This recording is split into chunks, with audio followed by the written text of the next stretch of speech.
Welcome to Turek Books Podcast. Thank you so much for tuning in. I'm your host, Joshua Turek. We're never going to read all the books we want, but when someone tells us about a book, that's its own valid form of experiencing it. Our guests come in to talk about the books that left lasting marks on them as readers, and that becomes a springboard to who they are, who I am, and maybe who all of us are. So sit back, relax, and enjoy it. And who knows, maybe you'll end up grabbing a book or two. Maybe you've read some of them, and it's nice to hear someone else talk about them. We want this to be like a book club, but without the guilt. Thank you for tuning in to another episode of Turek Books. I'm very excited for our guest today. She's a stand-up comedian. She's performed all over the country. Kimberly Clark. Hey. And you're on Netflix. I am on Netflix. Yeah. Yes. And you and I met, I think, probably 10 years ago because we did the same comedy open mic at a grocery store in West LA. Yes. Do you remember that? That's where we met? I think so. It's all a blur. Like, I never know, like, when and where I've met people, but I know 9 times out of 10 if it's a comedian, it was at an open mic. Yeah. Yeah. You're like, all right, well, we've seen your face on Instagram over the decades, yes. So I know we met somewhere. Yes, we did. Yeah, That was a great mic. It was a great mic. Morgan J started it. Chris Estrada, who's been on this podcast, yes. He was always there. I love him. And I think both of those guys. Yeah, 2 really funny guys. And you're really funny. I remember I had you on a show, I think that I ran too. I was trying to remember which one. But the point being, I've seen you've started posting, not started, but like as I started this podcast, I've noticed books more on my timeline, and I've seen recurring book posts on your page, and I'm like, I think we got a real reader here, because you posted one at Powell's bookstore in Oregon. Yes. And you said something like, okay, I got out without too much damage. Yes. And like that's when I knew. I'm like, okay, you're a book reader. My sister more so than me. She's an English professor, English lit, and you should see her book collection. It's crazy. Like, that's what inspired me to start getting books from the library first. So I read them from the library. I'm like one of the few people that are still using libraries. Oh, I go. But you go? Oh, yeah. Okay. Yeah, my goal is to visit all 73 locations of the LA Public Library. Really? I've been making a little video series. Yeah. Are you? Can I join you on one of them? Yeah. Oh, I would love that. Listen, my favorite is the one in West Hollywood. It's so beautiful. Oh, the West Hollywood Library. Let me tell you. Yeah. Gorgeous. Yeah. The architecture inside and like the skylights and it's beautiful. It really is. When you start looking at how they're designed, it's like, wow, there's so much thought into the light that they allow in. I think West Hollywood is its own city, so that's its own library branch as well. So it's not part of the LAPL. No. But yeah, I get obsessed with sort of the window placement, and then like how each library subtly reflects their community with the books that they choose. And I'm with you. I'm a library junkie. Yeah, let me know when you go again. Okay. Because I want to join. Okay, that'd be fun. But the book I'm reading right now, I got from the library, is Thelonious Monk's biography. Okay. And how are you liking it? Oh my God, it is so good. I think that's probably what made you contact me, because I made a post about this too while I was reading it.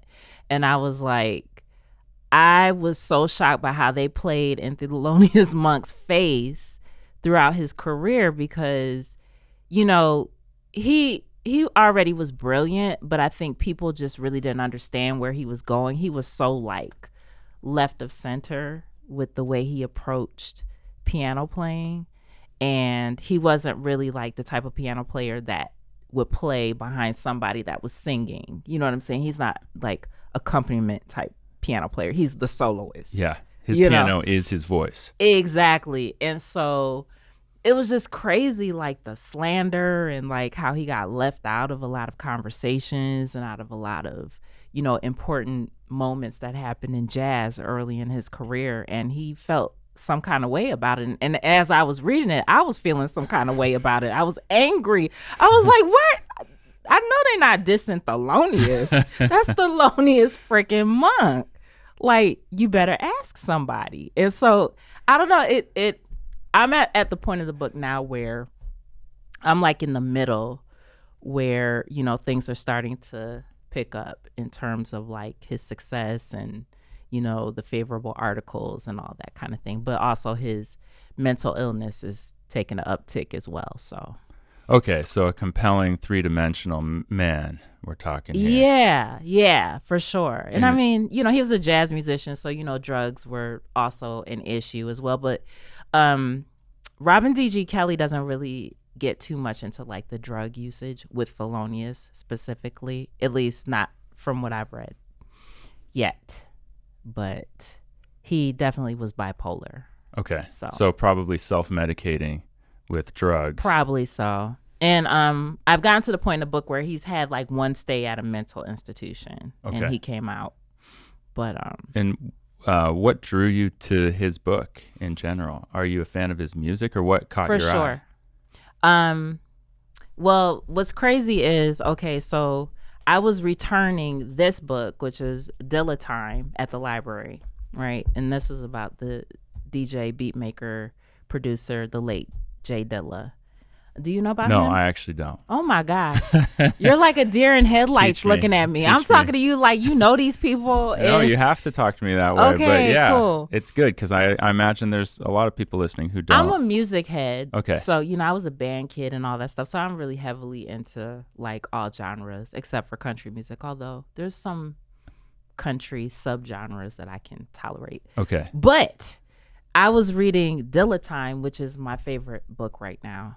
I have to say, in terms of biographies. And as I was returning this, I saw the Thelonious Monk book, and I was like, let me grab that. I'm going to read that next. And I've always been into like jazz musicians and listening to that type of music. I read Miles Davis's biography, which was pretty good too. Yeah. Miles, the drugs, the women, and the stories, and all these guys are very funny, by the way, just super smart, super funny.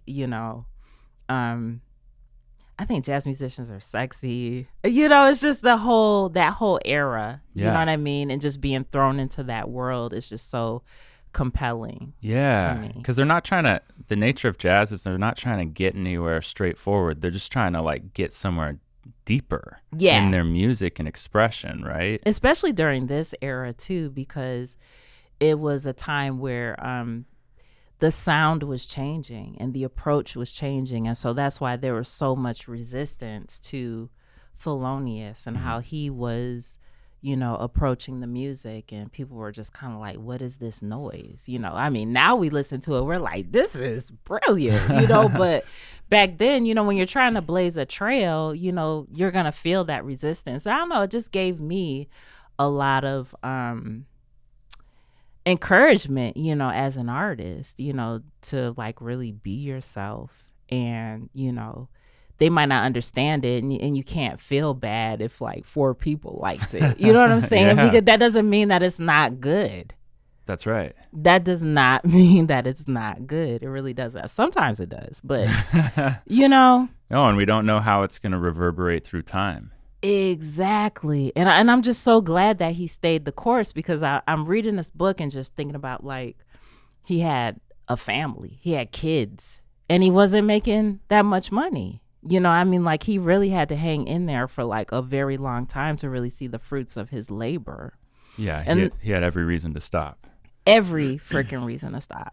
And another interesting thing I found about this book too is, it's always assumed that jazz musicians don't study classical music, but he was, he knew classical music, knew how to play it, had sheet music. Thelonious was a composer. So, just that whole thing of, which a lot of jazz musicians, they do, they pick up an instrument, they just know how to play. Mm-hmm. But there's a lot of them that are studied, that went to Juilliard. Miles Davis went to Juilliard. You know what I mean? So it's like, that's, I found very interesting in that. I'm a music head, so I could just go on and on about this stuff. Please, go on and on. I'm not a music head. Okay. Yeah, so like I want to hear it. What do you listen to? I mean, I have my like little favorites that I keep playing over and over again. Which are? Like right now I'm listening to this band Porches. He's just a random dude who's put out like 6 or 7 albums, and for whatever reason, my thing is I love lyrics. So when I listen to a song, I'm parsing it out for the lyrics. And then like you're doing now, when someone explains music to me a little bit, it gets me more excited about it and understanding of it. And when you see it live and hear it live, suddenly you're zooming in on the drummer and you're like, oh, drums are like really important. Yeah. You know, but like a lot of that gets washed away in the radio mix or whatever. So you're more of a lyrics person. I'm more of a lyrics person, yeah. Interesting. Yeah. Did you play instruments in school? No, but I taught myself how to play guitar after high school. Okay. So, you know, I noodle around on that, but this is not to say I don't appreciate music and love music. I do, but I'm not encyclopedic about it. And I don't think, I mean, hearing you talk about music, I sense a level of passion that's deeper than mine. Yeah. And you also grew up, you said, playing in the band, in a high school band? Yeah, high school and elementary. And then my siblings played. My dad played piano by ear. Okay. His siblings played by ear. You know what I mean? Okay, so it's like really. It's integrated in your very family. Very much so. It's just kind of like normal. So when I hear people say, I know people that don't listen to music. I met someone that they're like, I don't listen to music. I'm like, who are you? What kind of alien are you? I heard like Sigmund Freud, the psychoanalyst, he wouldn't listen to music because he didn't like being out of control of his feelings. And music will sweep you up into your feelings, which is the beauty of it. Most definitely. And it's primal, and nature plays its music every day when the cars aren't too loud to hear it, you know, with the birds and the wind and the sounds of whatever, the sea. So yeah, we are it is inherent in us. And yeah, I find there's some deeper reasons usually why people don't like music. It's so closely related to nature. It's funny that you say that too. I was playing, because I started playing clarinet again. I used to play clarinet in school. Clarinet, tenor saxophone. But I practiced my clarinet outside, and so like the birds start chirping a little harder. Like it's like we in like a I don't know, I'm like in their territory or whatever, and they're like, you know, we got clarinets in our throats, you know, like they're like, yeah. But this is my favorite book though. Your favorite book? Your favorite book recently? Recently, yeah. Which is Dilla Time. It's about the DJ. Shouldn't say DJ, but beat producer, J Dilla, beat maker. It's funny, you never heard of him. Does he make beats for other artists? Yes. So he's worked with Tribe Called Quest, Erykah Badu. Okay. Janet Jackson. I mean, a lot of people. Okay. Well, yeah, I'm familiar with all three of them. Yes. Yeah. That Erykah Badu Root song was like one of my favorites, like as a teenager. Which one? You Got Me? Yeah, You Got Me. Okay, yeah. That's funny. Yeah. Hey, that's what I mean. Lyrics, and he produced that song actually. Oh, did he really? Yeah, he won a Grammy for that. Well, then I'm familiar with his work. But what's cool about that too is when he found out he won the Grammy, he was like somewhere making a beat. Nice. And real. When he found out, it was just kind of like, okay. And he just kept making a beat. I love this dude because he was a genius. And what I found with a lot of geniuses, him, Thelonious, they're so like, their focus is very singular. You know what I mean? It's very singular. It's untainted. They really don't do much else but that thing. You know what I'm saying? Yeah. It's very unfiltered. And, yeah, this book is good because it's like part music theory, talks about the history of Detroit. That's where he's from, Detroit, Michigan. You know, I grew up in Syracuse, New York, but I have family in Detroit. I used to spend, you know, some summers, you know, time in Detroit. So it was really cool, like reading the book and, you know, just like hearing about different people and the culture, what it was like. And I was just like, yeah, you know, and I don't know, it just really resonated with me. I love that. Is he still alive? He passed away, I believe it was 2006. Okay. He passed away. He had lupus. Pretty young then, right? Yeah, he was young. Okay. Yeah, I want to say he might have been in his, was he in his late 20s maybe? Oh, wow. So really early young. 30s. maybe around there. Yeah. It's so interesting, someone like that who like skips out on the Grammys to keep making music. Like you're saying, he has this singular purpose and then he passes young. It's like, there's almost something that sometimes people know in themselves where they're like, I gotta make use of my time. I gotta do my thing. Yeah. You know what's cool about him too was like, I don't know if you're familiar with Detroit and the Detroit culture. Like Motown came from Detroit. I've never been to Detroit, actually. Never? No. You need to go. I want to. I've always wanted to. Yeah. Like my dad was from Chicago and I've been there like once when I was a kid. I gotta hit up the Midwest. They definitely are cousin cities. Cousins, right? Yeah, for sure. But you know, there's this whole culture of like fur coats and, you know, the snakeskin shoes and all that kind of stuff. Yeah. You're giving me like Eddie Murphy's Coming to America like vibe. Is that what I'm picking up? But Dilla, you know, he was that dude though. He was kind of flashy. Yeah. And the people that he was making beats for were more like the Common, you know, rapper Common, who he was really good friends with. And Tribe Called Quest. Yeah, they're less flashy. They're a little more earthy, right? Exactly. More of the earthier type of artist. But he was kind of like the antithesis of that in a sense, which was really cool to me that those artists used his beats. And it was great what he produced with them. You know what I mean? And I thought it was really cool that he was a part of their crew and they welcomed him in. But I don't think he ever tried to change who he was and his swagger and his flashiness. He even rapped a little bit too. And his lyrics are just, you're a lyrics man. Yeah. But, you know, they're kind of gutter. Okay. You know? Okay. But his beats are fire. Right. Like, and I loved his beats too because it's almost like listening to, you can listen to them without lyrics and without somebody rapping over them. Yeah. You know, they're masterpieces. It's just like they're art pieces. And, you know, the great thing about reading these books too, I was listening to their music, Thelonious, while I was, you know, still reading Thelonious, listening to his music while I'm reading it, listening to Dilla while I was reading Dilla, and it really enhanced the experience and really made the words jump out on the page. I would advise anyone to do that. If you're reading a music bio, listen to the person's music while you're reading That's so cool. Really, like, great, like, 4D experience. 4D experience. Yeah, yes. It informs what you're reading. Mm-hmm, for sure. Such a whole additional sensory way. Yeah.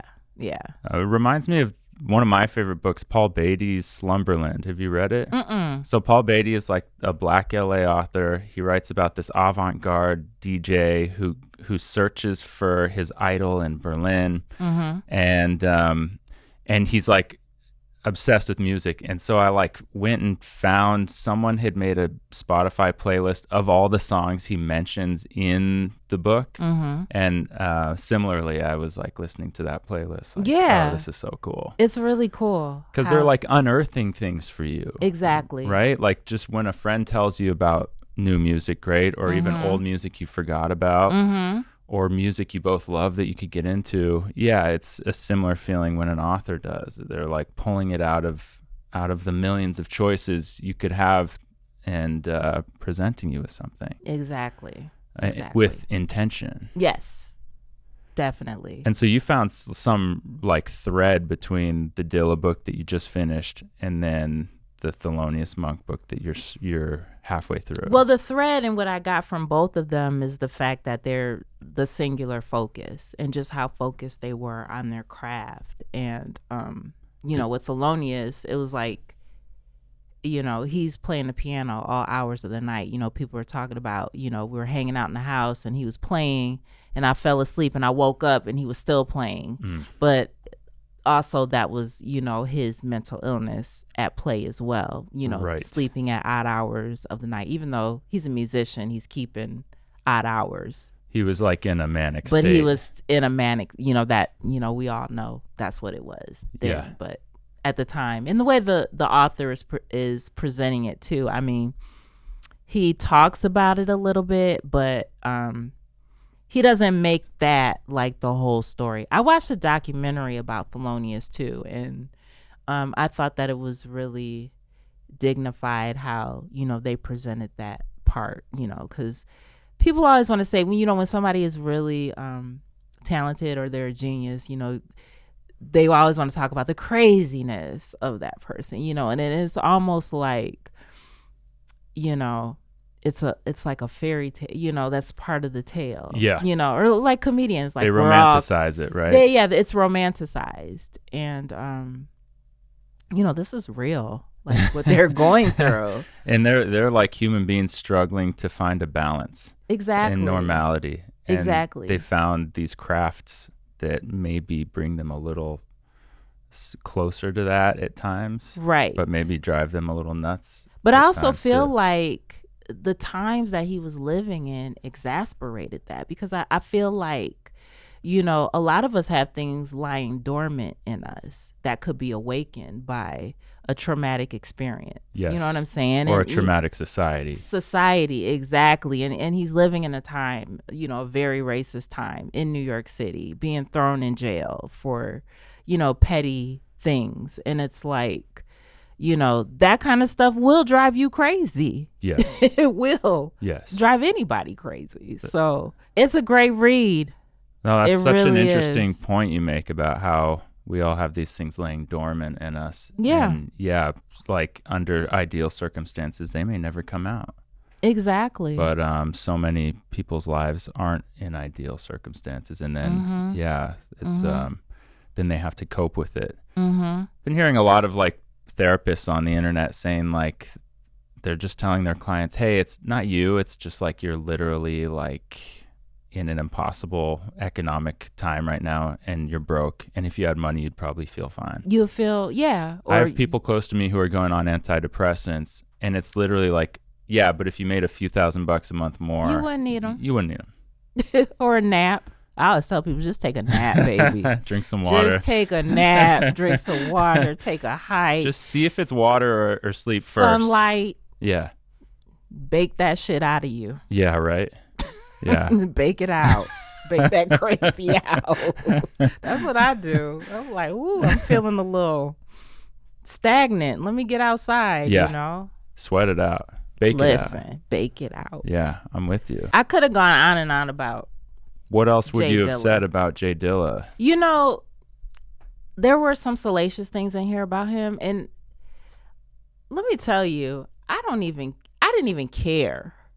You know what I mean? Like how some books you're like, well, I want to read the juicy stuff. And like, I was like, he's human. Yeah. You know what I mean? But it's interesting how after he died, everybody like jumped on the bandwagon. People had T-shirts that said Dilla saved my life and all these types of things. And like, I was a type of person, like when I would get CDs or anything, I love reading the liner notes. And so I knew about him for a long time. And because you'd see his name appear on other people's, on all the songs. Yeah, and he was part of a super music production team with Q-Tip from Tribe Called Quest. It was him, Ali Shaheed Muhammad, who was also in Tribe Called Quest, Raphael Sadiq, and they produced a lot of things as like a collaborative together. So, I knew about him. I knew he was around. I knew what he was doing. I knew, he was in a rap group called Slum Village. I knew about them, and after he died, it's just like everybody. And I'm like, he's been dope. You know what I mean? And I just, I mean. Yeah, I think about that. It's like something because it's like everything they've ever said, they've said.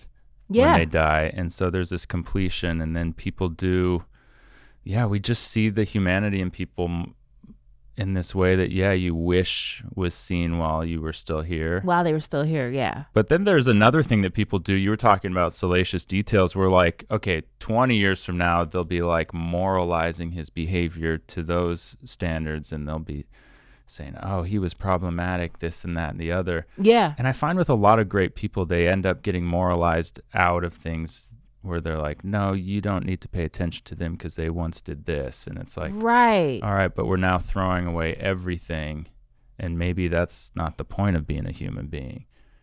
is living a perfect life. Maybe it's just we're extracting details that we can learn from each generation to get better. I don't know. I think that's the wise thing to do, is to extract. Right? Because if you taking everybody straight up without extracting or diluting, you gonna get poisoned. Trust and believe it. You gonna get poisoned. Let me tell you, I read Al Green's biography. Okay, I went through this Al Green, like, it was called Soul Survivor. I should have brought it with me, but I went through this whole Al Green kick where I was like watching Al Green before I would do shows, because there's something about watching live performance and people that are like performers that are really good. Like I would watch James Brown, Al Green. I'd be like, oh, I gotta watch them so I could get hyped for this show. Yeah. And then I low-key had like this crush on old Al Green, like him 1970s younger. YouTube Al Green. Like I was like, oh, he was so fine back in the day. I would, you know, ooh, right? And so I'm like crushing on Al Green. Man, I read that biography. I was like, why did I do that? Why did I do that?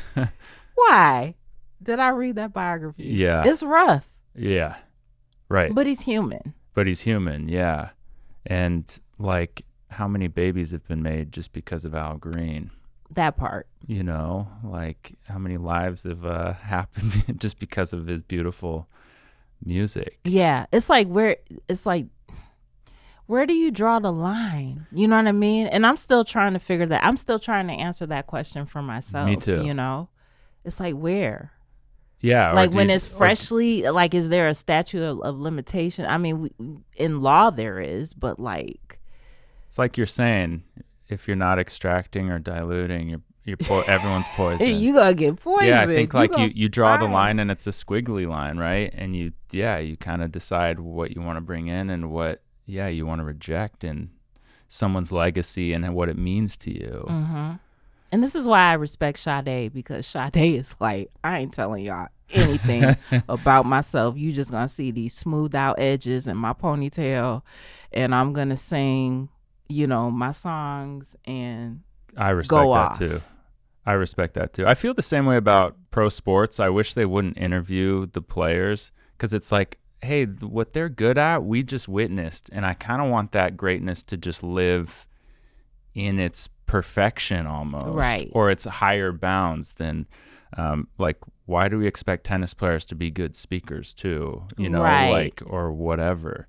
Right. Although, let's continue to interview Kyrie Irving, because he's I know he's cool. Yeah. Well, and then you get people who are actually cool. Yeah. Yeah, and interesting. Yeah. Like, all right, but that's just like because you're an interesting person, right? Right. You know, but everybody is not blessed with that. Yeah. Right. And you know, you don't like you don't become a saint because you made beautiful music. It's like, okay, you made beautiful music, so you're a beautiful person. Like that. Sometimes that just doesn't go hand in hand.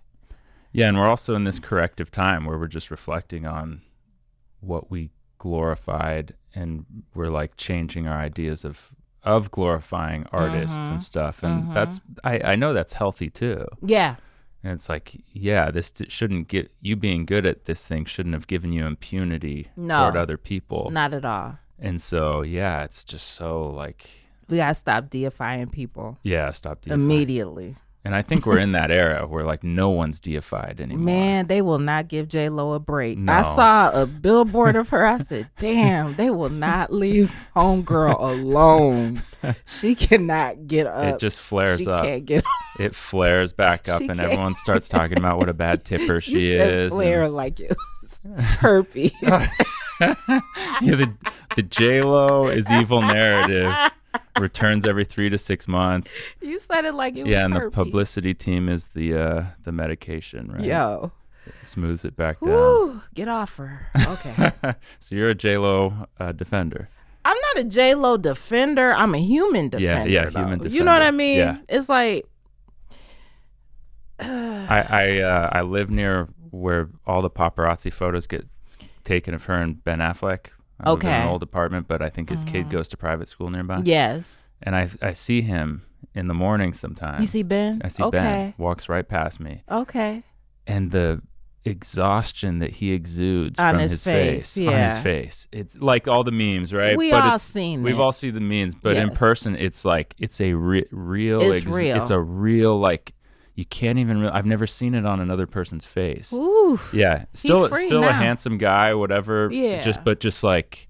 Yeah. He's wearing something. Funniest thing I saw was he was walking with his son, and his son had a camera, and he's pretending like he was a paparazzi. That was so cute. I saw that too. I was like, oh, I love his little sense of humor. I walk my dog past that. Oh my day. God. Yeah. That's so funny. I know, it's so funny. It's like, wow. There they are again. I didn't even know paparazzi, like, do they just have their cameras or do they have real phones with flashes? No, still camera, long lens. I said phones with flashes. Oh, I know they do have cameras with long lens cameras. Okay, yeah, so there are cameras. I took some photos of the paparazzi.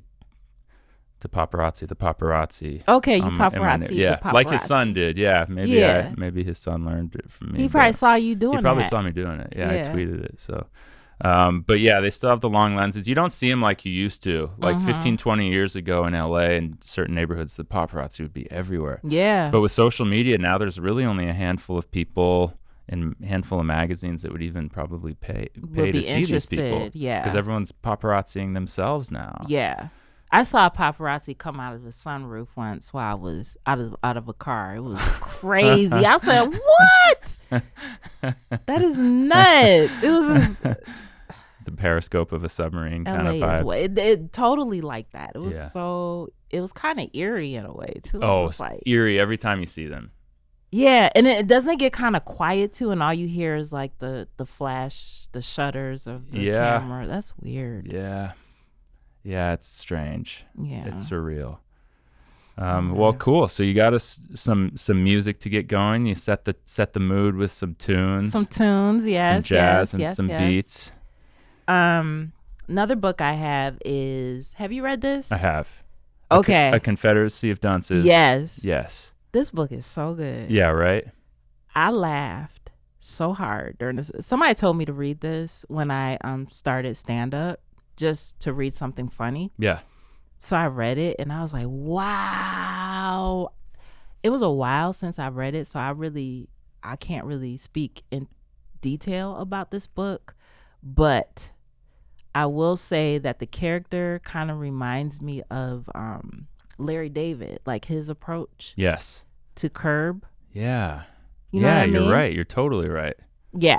It's no filter, no censor, self-serving, but in a very simple way. He just wants his simple things. Yes. And everyone's conspiring against him. Was he on the spectrum? Yeah, probably. Who, this character? Yeah, it seems like he's written that way. Yeah. Even if there wasn't an awareness of that language. Yeah. That's right. Yeah, because I was like, oh, baby had autism. You know what I mean? Yeah. Ignatius. I mean, you bringing up jazz musicians and DJs too. It's like I think there's a lot of that in the arts too. Yeah, for sure. And you say singular focus. A lot of that stuff sort of aligns with what I understand neurodivergence to be. I've had people theorize that most comedians are. Yeah, I probably am. Yeah, I haven't been tested, but Yeah. There's definitely parts of me that are like, okay, I just need to be home. Yeah. Away from people. Oh yeah. And just amongst my things. That's right.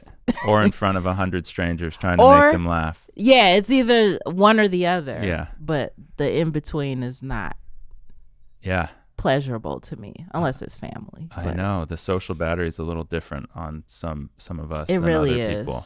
I definitely have levels of anxiety and stuff like that too. Yeah. You know what I mean? Yeah. Yeah.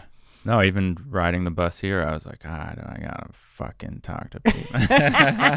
Why do I do this to myself? No, I think I love this format because it's a format of conversation. Yes. Right? And so there's probably something there too with how you, like podcasting is like, oh, this is cool because there's sort of like additional structure to the conversation that maybe there isn't in everyday life. Definitely. But this is a great book. A great book. I read it twice. The second time I read it, I was in Spain on my 30th birthday. And you brought it with you? Mm-hmm. And I read it in Barcelona. It was great. Yeah, a real stamped memory. Yeah, for sure. I mean, this isn't a beach read. No.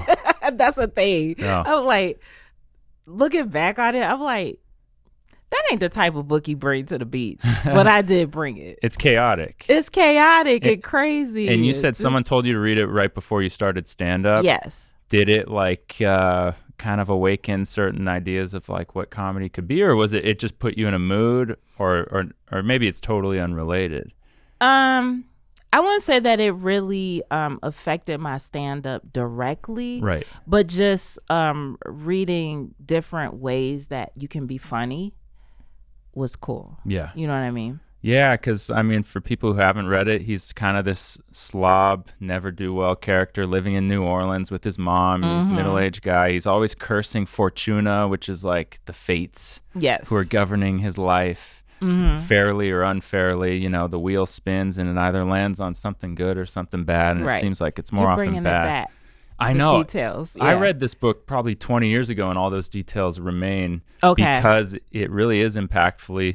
And my wife actually has just read it a couple months ago, and she's like, I want to read it again. Yes, it's so one of those funny. books. I definitely want to read it again, probably for a third time. I just have to figure out when. Yeah. Well, and they have, you know, you get presented with the humor section at the library or the bookstore, and it's all these people who are trying to take humor straight on. They're comedians who write their comedy book.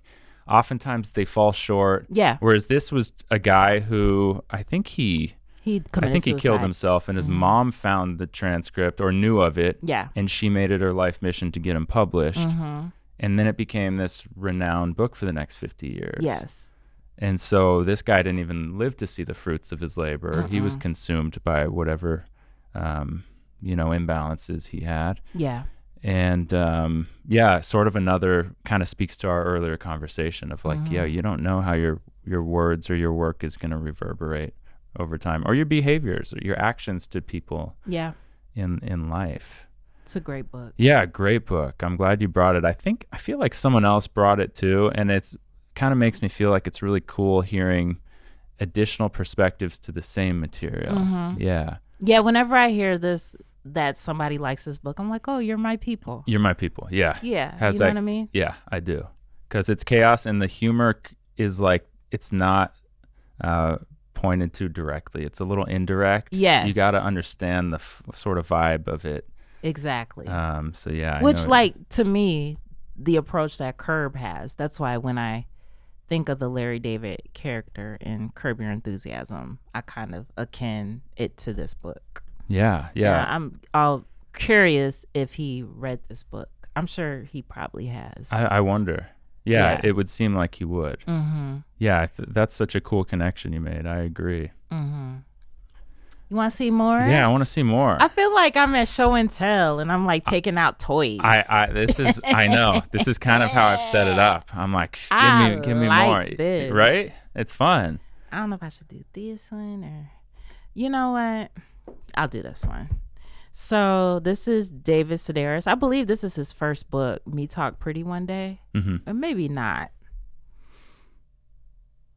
It's one of the beginnings of his. So it's all like, short essays. I was turned on to David Sedaris from listening to NPR, where he always would do David, right? Yeah, I know of him, yeah. Very famous humor writer. Yeah. A humorist. Yes. I remember I went through a phase where I was telling people, don't call me a comedian, call me a humorist. Okay. I was like, the nerve of me. Yeah, were you dressing differently and hanging out? Probably. Yeah, wearing a lot of vintage. Poetry open mics? Yeah. Okay. I mean, that is my vibe, but I stopped telling people to call me that. But okay, fair. I really like his style of writing and just his approach. I mean, when you listen to his essays, when he reads them,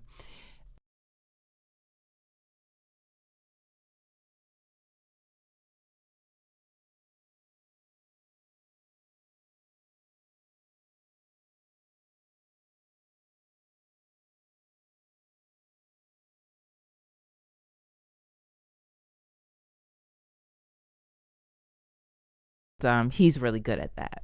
Like, instead of just saying the soda, you name a particular kind of soda, and it gets funnier because it's a Mountain Dew. Yes. Instead of just a soda. Yes, or it was a Rancid Mountain Dew Right. that had the temperature of warm urine. You know what I Boom. mean? Like, Yes. like that's him. That's David Sedaris. And, you know, his stories are funny. You know what I mean? I mean, he definitely has a formula. And I'm sure there's people out there that may like eye roll, oh, David Sedaris. You know what I mean? Because he's so, I don't want to say he's mainstream, but like he's known. Yeah, I mean, you bring up NPR. It's like he's an NPR writer. Yeah, you know, there's a I think honestly, stigma to my that. confession is like that's what's kept me away from him too. See? Yeah, I've been a bit of a snob on the because he was like the cool, you know, Gen X cool writer. Yes. And I every time I've tried, he was a hipster kind of early hipster. What the hipsters liked, but it doesn't take away from the fact that he is a good writer. Yeah, and I mean that kind of persuades me to like. It's just one of those chemistry things where every time I've like flipped through, I've been like, it's not quite the right. It's not hitting me. Not hitting me, but yeah, I mean, hearing you talk about him, it definitely is like, all right, well, maybe that's and when a you problem. You know what? When it doesn't hit you too, it's like you shouldn't force it. That's the thing with books too. I was trying to read this book. And it was a very good book. But I was like, this isn't the time. And I just closed it up. Like, people that really be trying to soldier through books, I'm like, don't put yourself through that.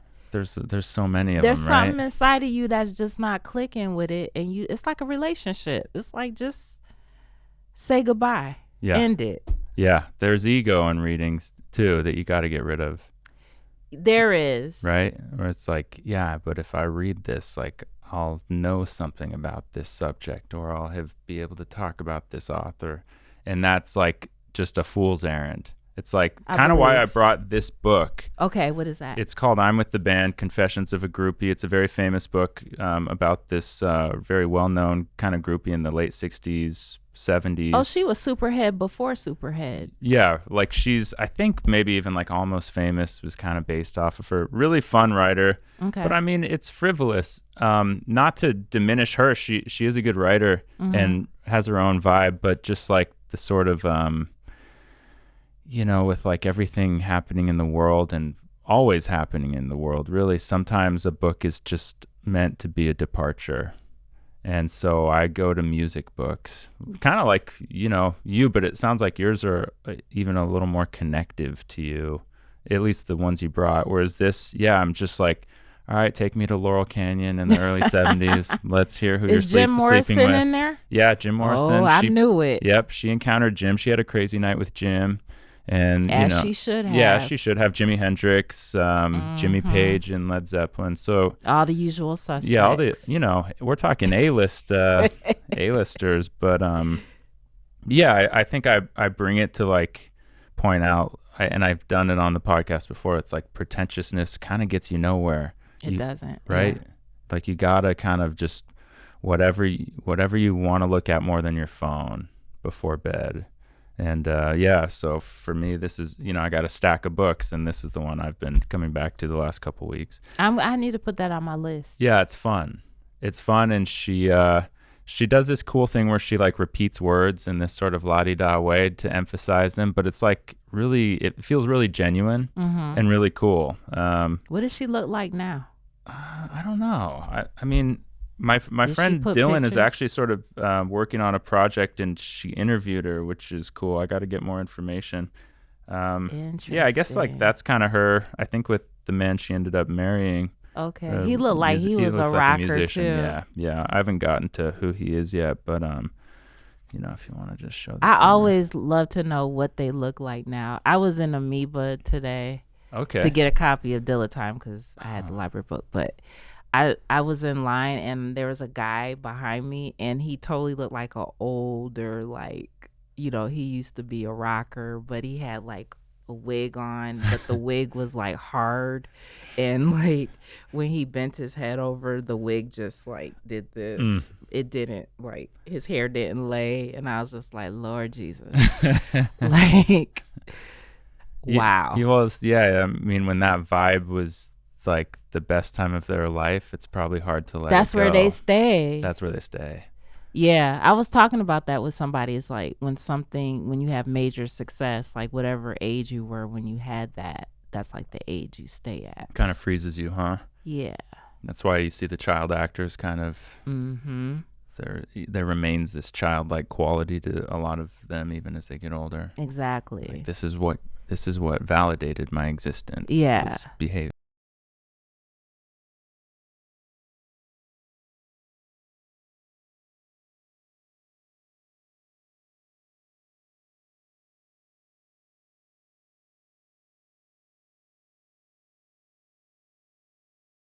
It would be like, hey, maybe recognizing that it's not going to just be all about me forever. Yeah, and like I had my okay. time. I have to move to the next thing. You have to. You know, that's the recreating yourself.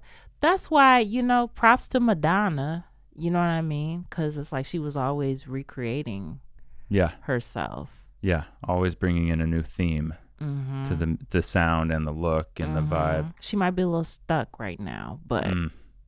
Well, yeah. I mean, because then eventually you got to get to the point where you're like, I'm going to be the cool old person. And not a lot of entertainers want to be that. But like when they do, like Henry Winkler, who played Fonzie.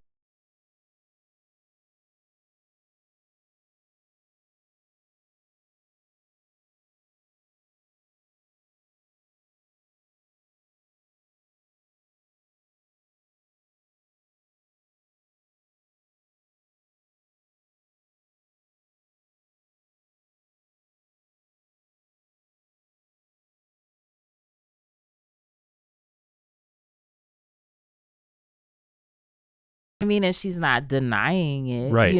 And she loves being called auntie or mama. Exactly. You know what I'm saying? Like she embraces that, and she's just, oh my gosh, she is like the best person. Like I met her, and I was just like, I love you, and you're my auntie. Aww. She was but yeah, she embraces it. That's so cool. I guess embracing it is what you need to do. And then like you're saying, you can dress it up, have fun with yourself. Have fun. Don't lose the fun in life. But also, I think we can tell when someone's being sincere with the season that they're in.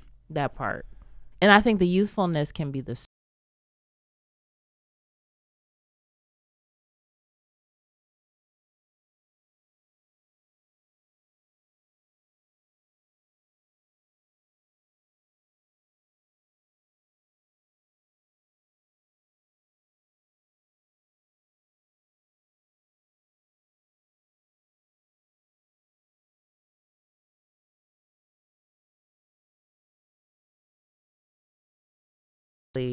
No, but like I said, it's persuasive to be like, all right, maybe you got to double back.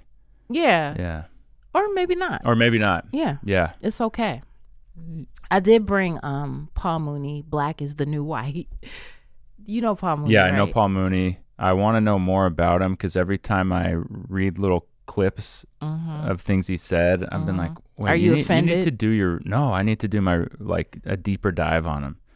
Of course, he wrote for Richard Pryor. Yeah. He wrote on Sanford and Son. He was like the first Black person, I believe, to write on SNL because he wrote for Richard Pryor's appearance. Okay. On there. But this book is great. Like, if you want to do a deep dive on Paul Mooney, get this.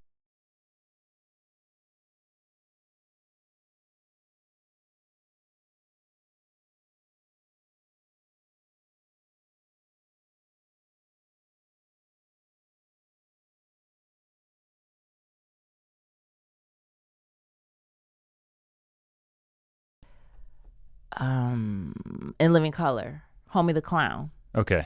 Was, I believe, a character that he wrote on there. He's really funny, man. Like, watch his comedy specials, listen to them. He has a great one called Race. It was around the time when OJ, during the whole OJ thing. Sometimes when things are happening, like even with Kanye and like Kim Kardashian, I'm like, damn, Paul Mooney was here. Like, what would he be saying? You know what I mean? Like, or with Trump even, it's just like, oh, you just wish that Paul Mooney was around for that. But he's from New Orleans originally. He I believe his comedy career started in the Bay Area, like in San Francisco. Yeah, in the 60s kind of. Yeah, and so he was part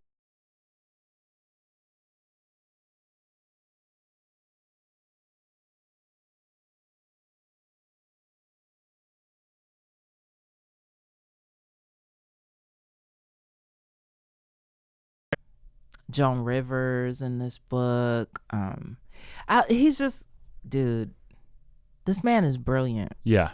One, he's like, you talk about writing for Richard Pryor and then Dave Chapelle. He like transcended generations, and he found himself at the important points of all of them. Well, he was there during the point in Pryor's career where, you know, Richard Pryor decided he didn't want to be Bill Cosby anymore. You know what I'm saying? Right. Because when you watch, you know, Richard Pryor back in the day, and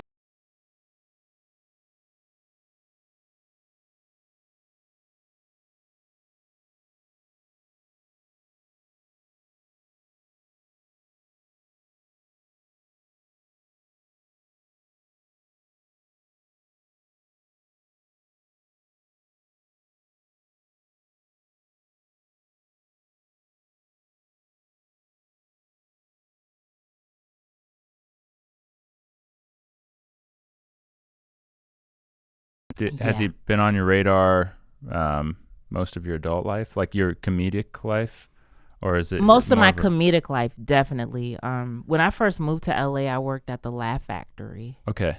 So I met Paul Mooney. No kidding. Mm-hmm. He was so funny. In person? Yes, to me. He was very nice to me. Yeah. He gave me advice. He told me, he's like, you have to be fearless in this industry. I don't know why he decided, and it was before I decided to do stand-up. Oh, really? You're working at the Laugh Factory? Mm-hmm. Okay. And he was telling me, you know, you have to be fearless in this industry, and, you know, just everything you do, you know, you have to be fearless. I don't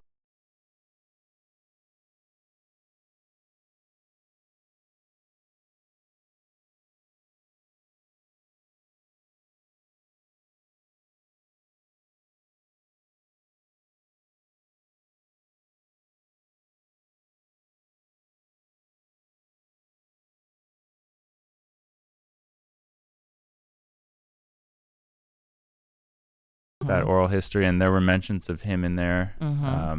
Yeah, just recently, and it was like I keep bookmarking it in my mind, like learn more about Paul Mooney, because every time you hear something he says, you like it. Yes, for sure. But he's not the kind of person who just shows up, because he was a little in and out of behind the scenes. He was behind the scenes a lot.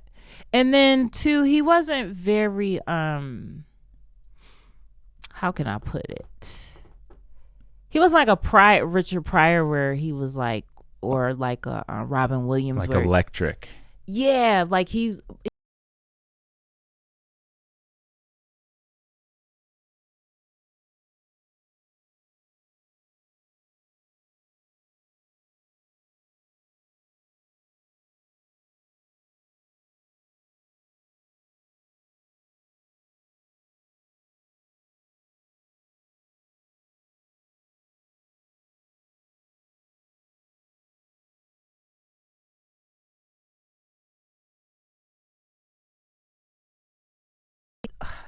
It's so good.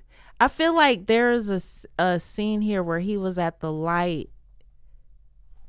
I think I folded a page down. Let me see why I folded this down. Oh yeah. He saw Farrah Fawcett. He said, the two of us, both cars with their tops down, alone at the red light. That's enough of an introduction to Hollywood.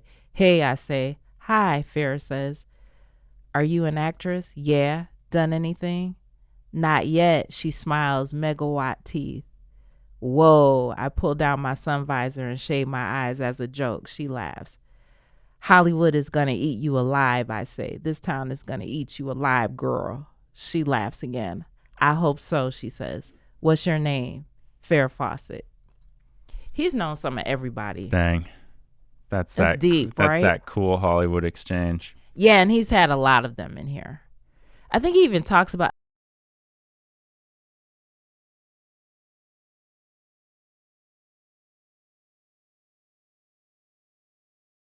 They had some cocaine, and there was like cocaine, and they had on a dollar bill or whatever. I don't know what happened.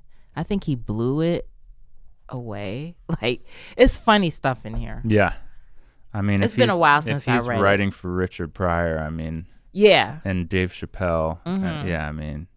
You should also watch, Richard Pryor had a TV show. I think it was on CBS. It was on CBS. And they had a roast for Richard. Oh, cool. You should watch it. Yeah. Yeah. Okay. If you go on YouTube, you could find it. Okay. And Paul Mooney is on there. It's very funny. Yeah. Cool. So a serious influence of yours. For sure. I love Paul Mooney. Which brings us to what appears to be your last book. My last book, it is Erasure. I have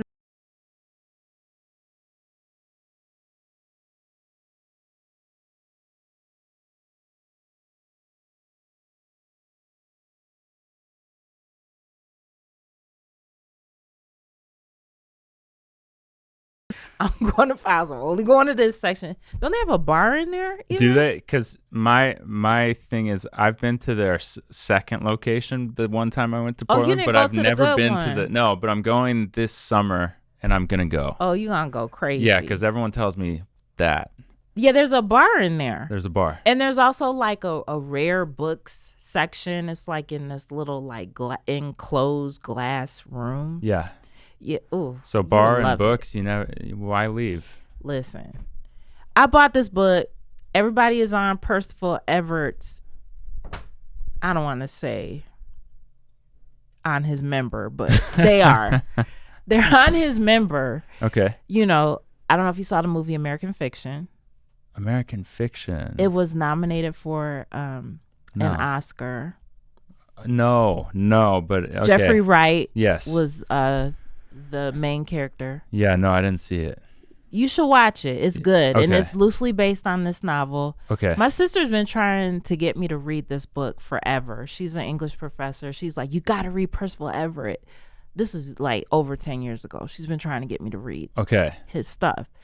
And I'm like, okay. Sometimes I'll get her the books that she tells me to get. Sometimes I'm like, I'll get to it. And then this just blew up. Like, the movie is amazing. Yeah. It's so good. And I was like, okay, I gotta read it. And now he has a book out called James, and he has several other novels as well. But I'm very excited to read this. The movie was funny to me at points. Definitely my type of sense of humor. And my sister was like, the book is even better. Okay. And my sister started reading James, which James is actually a spoof on it's basically the story of Huckleberry Finn, but told from the perspective of Jim. Yes. I've heard of this. I cannot wait to read that, but I want to like break this one in first. Yeah. Yeah. Oh, I love that. I love the potential of a book you want to read. Yes. I've done that on this podcast. So you have? Yeah. Okay. Yeah. I love, because that's the whole thing. Yeah. There's like such a long list of books that you've been meaning to get to. Mm-hmm. And yeah, certain ones speak to you a little more. Mm-hmm. And just that idea of a book, and an idea of like, okay, there's a long history of this book being recommended to you by your sister. Yes. So why, and why now? Yes. And you saw the movie, and it's like, all right, you may end up meeting this stranger now. Which is a bad move, to watch the movie first, in my opinion. Like, I think you should read the novels first, but I don't think it's gonna mess up the experience at all.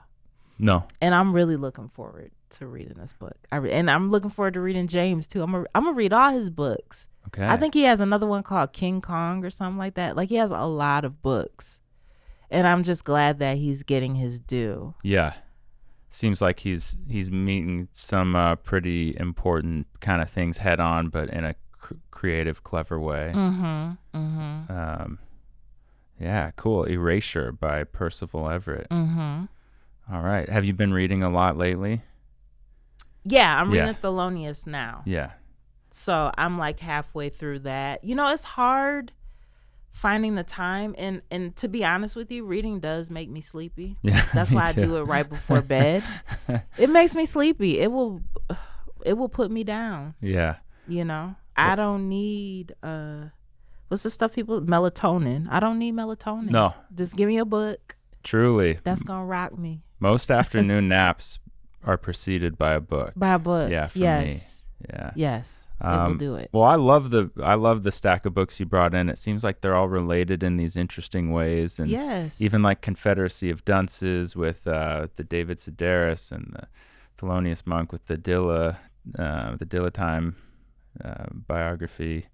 Oh no, I was gonna say Confederacy of Dunces with the Paul Mooney memoir. Yes. It's like that like these seem to be people who resonate with you on like a deeper level, even comedically. Comedically, yes, for sure. Which is like a more of a spiritual thing even than just laughter. And actually music definitely informs my comedy a lot. You know, whether it's direct or indirect, and my cadences, and you know, it's very the older I get and the more that I see, you know, okay, this is what I did as a kid, you know, playing instruments, being exposed to this type of music, and actually doing stand-up and just really realizing what I'm doing. I'm starting to see the connections, and it's pretty cool. That's really cool. Mm-hmm. It's the full circle. Yeah, for sure. All. And, well, yeah, you're a great comedian, so I hope people check you out. Thank you. Kimberly Clark, thank you so much for joining us on Turek Books. Thanks for having me. All right. This was fun. Yeah? Mm-hmm. All right, cool. I had fun too. Yeah. Thank you for listening to another episode of Turek Books. Be sure to like, subscribe, thumbs up, any kind of thing that could help us get listened to or watched by more people. We really appreciated having you and hope to see you again next week with a new guest and plenty of books. Take care until then.